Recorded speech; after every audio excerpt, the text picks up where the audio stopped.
டெல்லியில ஆர்எஸ்எஸ் அமைப்பின் நூற்றாண்டு நிறைவு விழா கொண்டாட்டத்தில் பங்கேற்ற பிரதமர் மோடி சிறப்பு அஞ்சல் தலை மற்றும் நாணயம் ஆகியவற்றை வெளியிட்டிருக்கார். மகாராஷ்டிராவின் நாக்பூரில் கடந்த 1925ஆம் ஆண்டு டாக்டர் கேஷவ் பலிராம் ஹெட்கோவர் ஆர்எஸ்எஸ் என்றழைக்கப்படும் ராஷ்டிரியம் ஜவ்யம் சேவக சங்கத்தை தொடங்கியிருக்கார். தன்னார்வலர்கள் என்ற அடிப்படையில உருவாக்கப்பட்ட இந்த அமைப்பு கலாச்சார விழிப்புணர்வு, ஒழுக்கம், சேவை, சமூக பொறுப்புணர்வு உள்ளிட்ட பண்புகளை மக்களிடையே கொண்டு சேர்ப்பதை இலக்காக வச்சு செயல்பட்டு வருது. இந்த நிலையில ஆர்எஸ்எஸ் அமைப்பின் நூற்றாண்டு நிறைவு விழா கொண்டாட்டங்கள் நாடு முழுவதும் நடைபெறுது.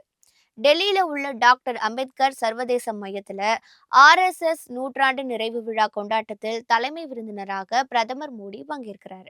இந்த நிகழ்ச்சியில ஆர்எஸ்எஸ் அமைப்பு நாட்டிற்கு அளித்த பங்களிப்பை எடுத்துக்காட்டும் வகையில பிரத்யேகமாக வடிவமைக்கப்பட்ட சிறப்பு அஞ்சல் தலை மற்றும் நினைவு நாணயத்தை பிரதமர் மோடி வெளியிட்டிருக்காரு.